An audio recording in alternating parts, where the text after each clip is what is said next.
नमस्कार, मैं अमित कुमार आप सभी लोगों का इन्फोबाइट कोचिंग सेंटर की तरफ से क्लास 10th के केमिस्ट्री वीडियो लेक्चर में स्वागत करता हूं। हमारा पिछला वीडियो लेक्चर हमारे एनसीईआरटी के चैप्टर एक्सप्लेनेशन को ख़त्म किया था और हाँ, मुझे अभी एक डाउट लेक्चर अपलोड करना है, मगर उससे पहले मैं चाह रहा था कि एनसीईआरटी एक्सरसाइज को डील कर ले, क्योंकि आप लोगों के मैक्सिमम डाउट्स इसी से रिलेटेड है। तो आई होप उसी के साथ आपके डाउट्स भी क्लियर हो जाएंगे। आपकी एनसीईआरटी बुक के कुछ एक्सरसाइजेज हैं जिनको हम लोग यहाँ पे करेंगे। हम लोग सारे एक्सरसाइजेज को परफॉर्म नहीं करेंगे, मगर डिस्कस करते वक्त हम सबकी बात करेंगे। फॉर एग्जांपल फर्स्ट क्वेश्चन कह रहा है कि इनमें से दिए गए स्टेटमेंट में से कौन सा स्टेटमेंट इनकरेक्ट है इस दिए गए रिएक्शन के लिए। और 4 स्टेटमेंट हैं ABCD करके, आप उनको गो थ्रू कर सकते हैं। ये क्वेश्चन आप खुद करेंगे। सेकंड क्वेश्चन भी आप खुद ही करेंगे, वो बताना है कि ये रिएक्शन किस तरह का रिएक्शन है। एक्चुअली हम लोग जो सबसे पहले क्वेश्चन को करने जा रहे हैं वो थर्ड है। थर्ड क्वेश्चन क्या कहता है कि what happens when dilute hydrochloric acid is added to iron filings. Iron filings के साथ डाइल्यूट मतलब यस जिसको पानी में घोला गया हो, पानी में aqueous solution of hydrochloric acid. तो कहा जा रहा है कि अगर आयरन फिलिंग के साथ हाइड्रोक्लोरिक एसिड का रिएक्शन किया जाए तो क्या फॉर्म होगा, क्या होगा एक्चुअली। तो जब इस केस में 4 ऑप्शंस दिए हुए हैं आपके पास, एंड वो 4 ऑप्शंस हैं hydrogen gas and iron chloride are produced. दूसरा ऑप्शन है chlorine gas and iron hydroxide are produced. तीसरा ऑप्शन है नो रिएक्शन टेक्स प्लेस। और चौथा ऑप्शन है iron salt and water are produced. इन चारों ऑप्शन में करेक्ट ऑप्शन तो है, करेक्ट आंसर है hydrogen gas and iron chloride are produced. तो इसको देखते हैं ये कैसे होता है। और इस चीज़ को आप याद भी रखिएगा कि कभी एक मेटल के साथ जब भी एक एसिड रिएक्ट होता है तो आमतौर पे हाइड्रोजन गैस ही रिलीज़ होती है। तो यहाँ पर भी वही होगा, हाइड्रोजन गैस ही रिलीज़ होगी। तो चलिए देखते हैं इस रिएक्शन को। हमारा हाइड्रोजन गैस यानी H2 हमारा आयरन फिलिंग के साथ मतलब H2 रिलीज़ होगा, ये हमारा प्रोडक्ट होगा। तो रिएक्शन पहले देखते हैं। रिएक्शन हो रहा है हमारा आयरन ओके और हाइड्रोक्लोरिक एसिड का। तो आयरन डेफिनेटली सॉलिड है और hydrochloric acid definitely aqueous solution है क्योंकि डाइल्यूट है। जब ये दोनों रिएक्ट होंगे तो हाइड्रोजन गैस रिलीज़ होगा और आयरन क्लोराइड बनेगा, iron chloride FeCl2। Of course ये भी एक्वस फॉर्म में बनेगा और हाइड्रोजन गैस रिलीज़ होगा। तो आप गैस रिलीज़ को इस तरह से दिखा सकते हैं। अब यहाँ पे बात आती है कि क्या ये बैलेंस है, क्या ये इक्वेशन बैलेंस है, क्योंकि हमको बैलेंस इक्वेशन ही दिखाना है। तो आप देख सकते हैं एक एक एलिमेंट को देखते हैं। आयरन एक ही एटम है और प्रोडक्ट में भी एक ही एटम है। हाइड्रोजन एक एटम है पर प्रोडक्ट में देखो तो आप 2 हैं। क्लोरीन रिएक्टेंट में 1 है, प्रोडक्ट में 2 है। तो बहुत इजीली ये बैलेंस हो जाएगा। अगर आप HCl को 2HCl कर दें तो अब आप देखेंगे number of atom reactants and products में हाइड्रोजन और क्लोरीन का बराबर है, यानी ये इक्वेशन अब बैलेंस है। तो पहला क्वेश्चन ये था कि क्या होगा, what happens when dilute hydrochloric acid is added to iron filings. So iron filings के साथ डाइल्यूट हाइड्रोक्लोरिक एसिड को जब मिक्स किया जाएगा तो बनेगा iron chloride and hydrogen gas release होगा। क्या आप बता सकते हैं यहाँ पर किस तरह का रिएक्शन हो रहा है। HCl में से H अलग हो गया, सॉरी Cl2 अलग हो गया और वो आयरन के साथ जाके मिल गया, डिस्प्लेस हुआ यहाँ पर। दूसरा आप इसको रिडक्शन रिएक्शन भी कह सकते हैं। हाइड्रोजन क्लोराइड रिड्यूस हो रहा है, राइट। रिड्यूस हो रहा है कि ऑक्सीडाइज हो रहा है, आप बताएं। हाइड्रोजन रिलीज़ हो रहा है तो ये ऑक्सीडाइज हो रहा है। हाइड्रोजन गेन करेगा तो रिड्यूस होगा। तो हाइड्रोजन निकल रहा है तो ये ऑक्सीडाइज हो रहा है। तो ये हमारा सबसे पहला रिएक्शन था, सबसे पहला क्वेश्चन था करने के लिए। जो नेक्स्ट क्वेश्चन हम जो इसमें उठाने जा रहे हैं वो है हमारा 6th question. 6th question actually balancing equation पर है। और 6th क्वेश्चन में आपकी बुक में ओके तो जो आपका 6th क्वेश्चन है बुक में, उसे बैलेंस करना है। 4 केमिकल इक्वेशंस हैं, इनमें से 2 केमिकल इक्वेशंस को हम लोग करेंगे। केमिकल इक्वेशन A और D और बाकी के 2 B और C आपके एक्सरसाइजेज होंगे। जिन क्वेश्चंस को मैं यहाँ अटैम्प्ट कर रहा हूँ आप उनको दोबारा ज़रूर अटैम्प्ट कीजिए, ये सोच के छोड़ मत दीजिए कि ऑलरेडी अटैम्प्ट हो चुका है। सिक्स्थ क्वेश्चन के अंदर हम दो पार्ट करेंगे, ए और D.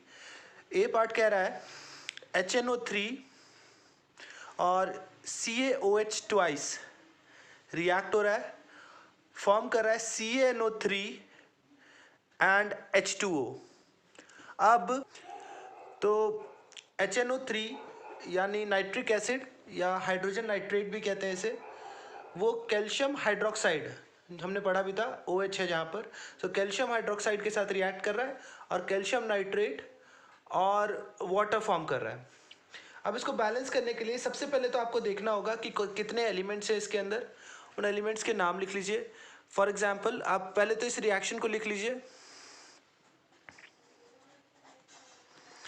Plus CaOH twice gives out CaNO3 twice plus H2O।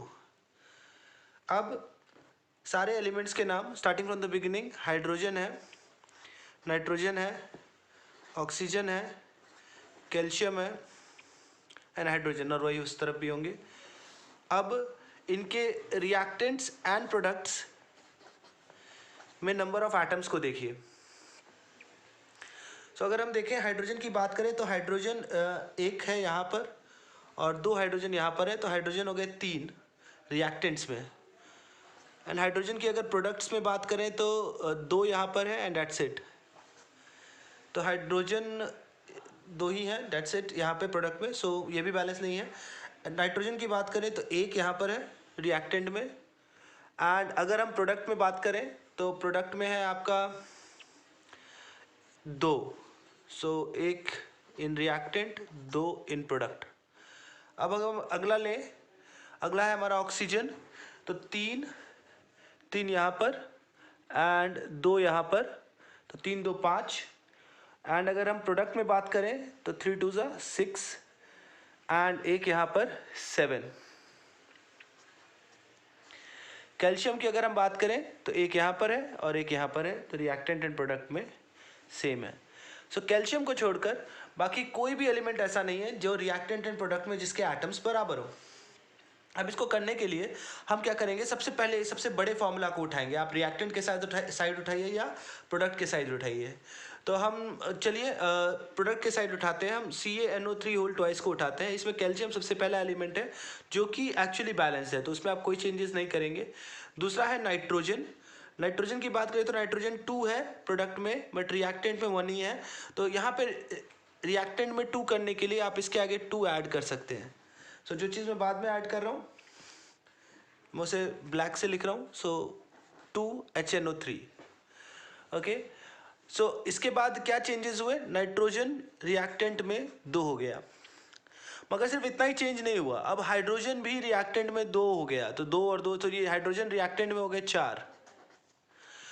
और ऑक्सीजन हो गया 6 यहाँ पर और 2 यहाँ पर 8। ओके, सो हालांकि हम लोगों ने नाइट्रोजन को तो बैलेंस कर दिया, बट नाइट्रोजन बैलेंस करने में हमारा हाइड्रोजन अनबैलेंस्ड हुआ है, जो पहले से वैसे अनबैलेंस था और ज़्यादा हो गया है, और ऑक्सीजन जो पहले से अनबैलेंस था और ज़्यादा हो गया है। अब हमको हाइड्रोजन को बराबर करना होगा। हाइड्रोजन देखें तो रिएक्टेंट में 4 है, प्रोडक्ट में 4 करने के लिए अगर हम हाइड्रोजन के आगे यहाँ 2 लगा दें, सो प्रोडक्ट में हाइड्रोजन 4 हो जाएगा और साथ साथ में ऑक्सीजन 2 और बढ़ जाएगा, सो 3 2 6 एंड 2 8। अगर आप अब नंबर ऑफ एटम्स को देखें, सो सारे एलिमेंट्स के नंबर ऑफ एटम्स बराबर हैं, सो हमारा फाइनल बैलेंस्ड इक्वेशन होगा 2HNO3 plus CaOH twice gives out CaNO3 whole twice plus 2H2O। So ये होगा हमारा बैलेंस्ड इक्वेशन, यानी कि nitric acid hydrogen nitrite react हो रहा है कैल्शियम हाइड्रोक्साइड के साथ, फॉर्म कर रहा है कैल्शियम नाइट्राइट और वाटर। सो 6 क्वेश्चन का ए पार्ट में बस इतना ही। अब 6 क्वेश्चन के बी पार्ट को देखते हैं, सॉरी बी नहीं, डी पार्ट को देखते हैं, जो है barium chloride plus sulphuric acid gives out barium sulphate plus hydrochloric acid. अब इस रिएक्शन को बैलेंस करने के लिए पहले तो आप अपने नॉर्मली रिएक्शन को लिख लेंगे। सो लिख लेते हैं इसको, ये हो गया barium chloride plus sulphuric acid H2SO4 gives out barium sulphate plus hydrochloric acid HCl। अब इसमें जितने भी एलिमेंट्स इन्वॉल्व हैं उनको लिख लीजिए, फिर उनके रिएक्टेंट्स एंड प्रोडक्ट्स के एटम्स, नंबर ऑफ एटम्स लिखते हैं। तो सबसे पहले है बेरियम, क्लोरीन, हाइड्रोजन, सल्फर और ऑक्सीजन। इनके रिएक्टेंट्स एंड प्रोडक्ट्स में number of atoms. Okay, so barium से शुरू करते हैं। बेरियम के कितने हैं? रिएक्टेंट्स में 1, प्रोडक्ट में 1, सो बैलेंस्ड। क्लोरीन रिएक्टेंट में 2, प्रोडक्ट में 1, अनबैलेंस्ड। हाइड्रोजन रिएक्टेंट में 2, प्रोडक्ट में 1, अगेन अनबैलेंस्ड। सल्फर रिएक्टेंट में 1, प्रोडक्ट में 1, एंड ऑक्सीजन रिएक्टेंट में 4, प्रोडक्ट में 4।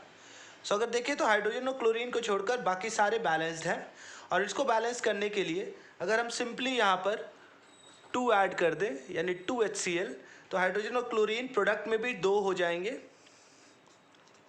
और ये बैलेंस्ड हो जाएगा। अब फाइनल बैलेंस्ड रिएक्शन को लिख सकते हैं, इक्वेशन को लिख सकते हैं, barium chloride plus sulphuric acid gives out barium sulphate plus hydrochloric acid. ये आपका फाइनल बैलेंस्ड इक्वेशन है। सो नेक्स्ट क्वेश्चन भी बैलेंसिंग का है, एंड वो 7th क्वेश्चन है हमारा, जिसका हम A और C पार्ट देखेंगे। सो 7th क्वेश्चन के A पार्ट में भी हमको बैलेंस करना है, बट यहाँ पे फॉर्मूला के रूप में लिखने के बजाय उन्होंने डायरेक्टली कंपाउंड या केमिकल का नाम लिखा है, लाइक कैल्शियम हाइड्रोक्साइड। अब हाइड्रोक्साइड OH है, हम जानते हैं कैल्शियम हाइड्रोक्साइड होगा CaOH ट्वाइस। कार्बन डाइऑक्साइड होगा CO2 और gives out calcium carbonate. Carbonate होता है CO3, so CaCO3 and water जो होता है H2O। अब हमको देखना है क्या ये इक्वेशन बैलेंस्ड है। अगेन वही प्रोसेस करेंगे, हम सारे एलिमेंट्स के नाम लिख देंगे, यानी calcium, oxygen, hydrogen, carbon, and फिर रिएक्टेंट्स एंड प्रोडक्ट्स में नंबर ऑफ एटम्स को देखेंगे। कैल्शियम के रिएक्टेंट में बात करें तो 1 है, प्रोडक्ट में बात करें तो 1 है। ऑक्सीजन की रिएक्टेंट में बात करें सो ऑक्सीजन 2 यहाँ पर एंड 2 यहाँ पर, 4 है रिएक्टेंट में, एंड प्रोडक्ट में 3 यहाँ पर और 1 यहाँ पर, 4 है। हाइड्रोजन की बात करें तो यहाँ पर 2, रिएक्टेंट में 2 एंड प्रोडक्ट में भी 2, एंड कार्बन रिएक्टेंट में 1 एंड प्रोडक्ट में भी 1। So because number of atoms हर एक एलिमेंट का रिएक्टेंट एंड प्रोडक्ट में बराबर है, तो डेफिनेटली ये एक बैलेंस्ड केमिकल इक्वेशन है। CaOH calcium hydroxide plus carbon dioxide gives out calcium carbonate CaCO3 plus water. 7th का ही जो C पार्ट है इसमें दिया हुआ है एल्युमिनियम और कॉपर क्लोराइड। एल्युमिनियम यानी Al, copper chloride CuCl2 gives out aluminium chloride AlCl3। Again यहाँ 3 क्यों होगा ये आप चेक करेंगे वैलेंसी से, प्लस कॉपर यानी Cu। अब हमको देखना है कि क्या ये इक्वेशन बैलेंस्ड है कि नहीं। उसके लिए अगेन रिएक्टेंट प्रोडक्ट के लिए सारे एलिमेंट्स के नाम लिखेंगे, जो है एल्युमिनियम, कॉपर, क्लोरीन, एंड देखेंगे रिएक्टेंट्स एंड प्रोडक्ट्स में नंबर ऑफ एटम्स। एल्युमिनियम की बात करें तो रिएक्टेंट में 1 ही है, और प्रोडक्ट में भी 1 ही है, 1-1। कॉपर की बात करें तो रिएक्टेंट में 1 है, प्रोडक्ट में 1 है, मगर क्लोरीन की बात करें तो ये रिएक्टेंट में 2 है और प्रोडक्ट में 3 है। यहाँ पे क्लोरीन बैलेंस्ड नहीं है।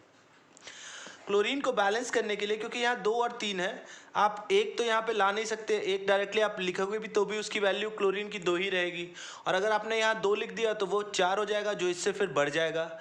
तो क्यों नहीं आप 3 और 2 का एलसीएम लेके चलते हैं, 3 और 2 का लीस्ट कॉमन मल्टीपल लेकर चलते हैं और उसमें लेकर सॉल्व करते हैं। फॉर एग्जांपल 3 और 2 का है 6, सो हम क्लोरीन को 6 कर दें। सो क्लोरीन को 6 करने के लिए आपको क्या करना पड़ेगा, यहाँ जो आपका एल्युमिनियम AlCl3 है, यहाँ पे 2 एल्युमिनियम या 2 एटम्स आप और जोड़ दें एल्युमिनियम और क्लोरीन के लिए, तो एल्युमिनियम 2 हो जाएगा। अब इस चेंज के साथ क्या क्या अंतर आएगा, प्रोडक्ट में देखिए, प्रोडक्ट में क्लोरीन हो जाएगा 6 एंड एल्युमिनियम प्रोडक्ट में हो जाएगा 2। अब क्लोरीन को 6 करने के लिए आपको रिएक्टेंट में भी यहाँ पर 3 करना पड़ेगा। अगर आपने यहाँ पे 3 किया तो क्लोरीन रिएक्टेंट में भी 6 हो जाएगा, मगर कॉपर की वैल्यू रिएक्टेंट में बढ़ जाएगी जो हो जाएगी 3।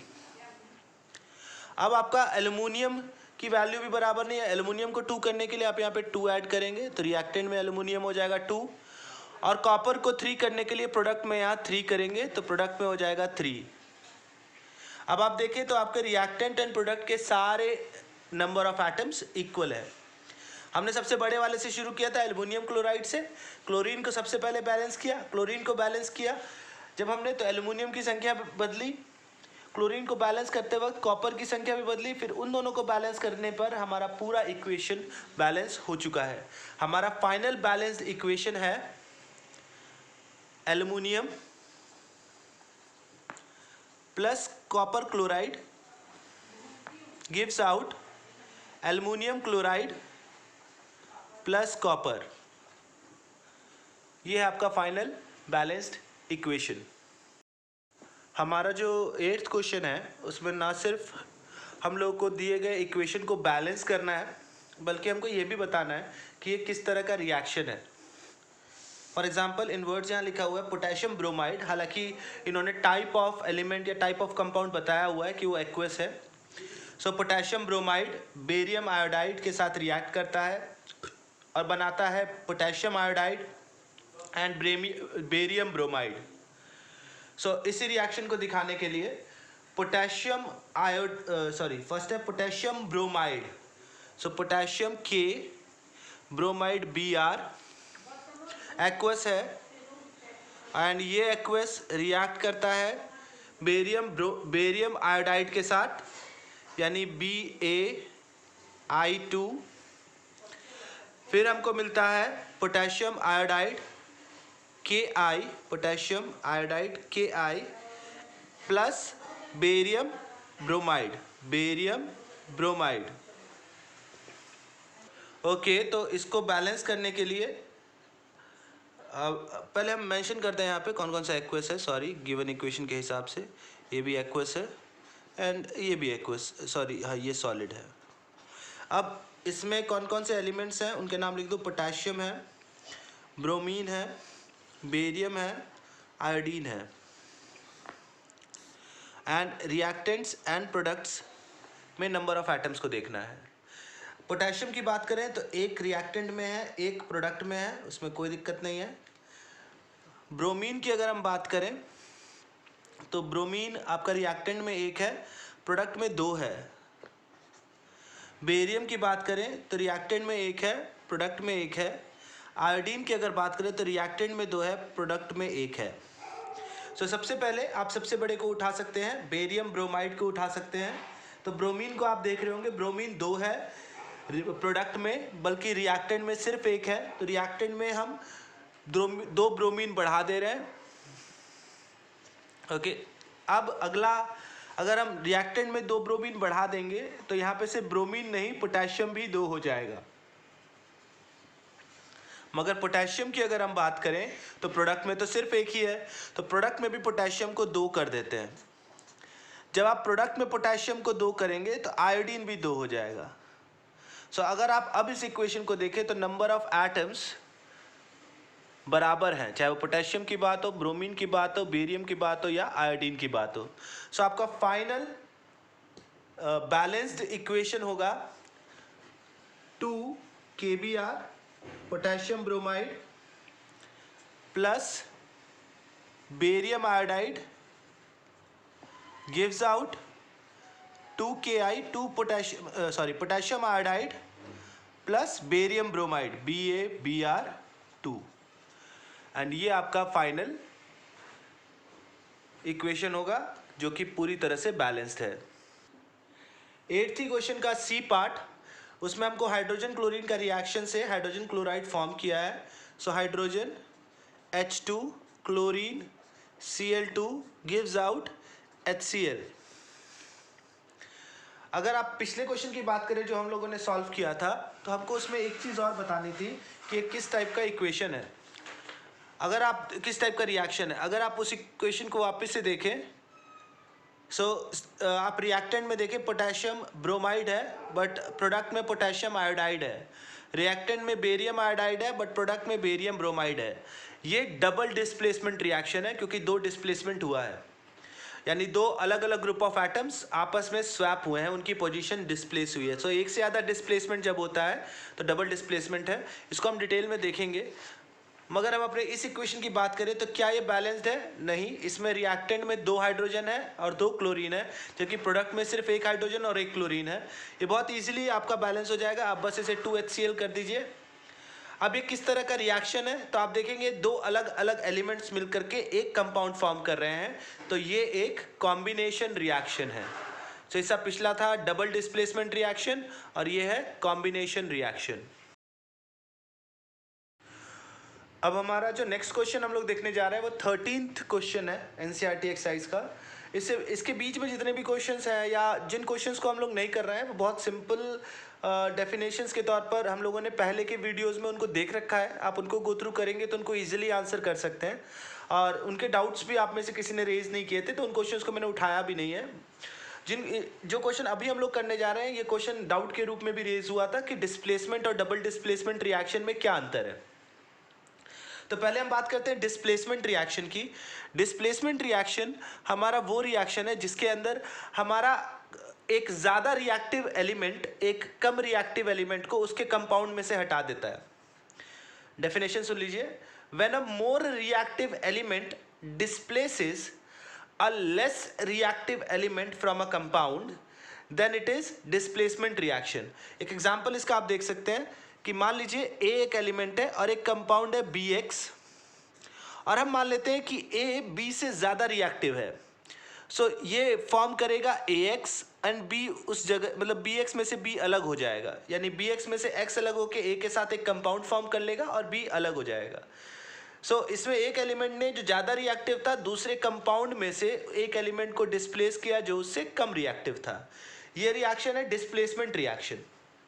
Double displacement reaction, double displacement reaction वो रिएक्शन है जिसके अंदर 2 एटम्स या ग्रुप ऑफ एटम्स, कह लीजिए एलिमेंट या मॉलिक्यूल, अपनी प्लेसेस को, 2 एटम्स या ग्रुप ऑफ एटम्स अपनी प्लेसेस को एक्सचेंज कर लेते हैं, स्वैप कर लेते हैं।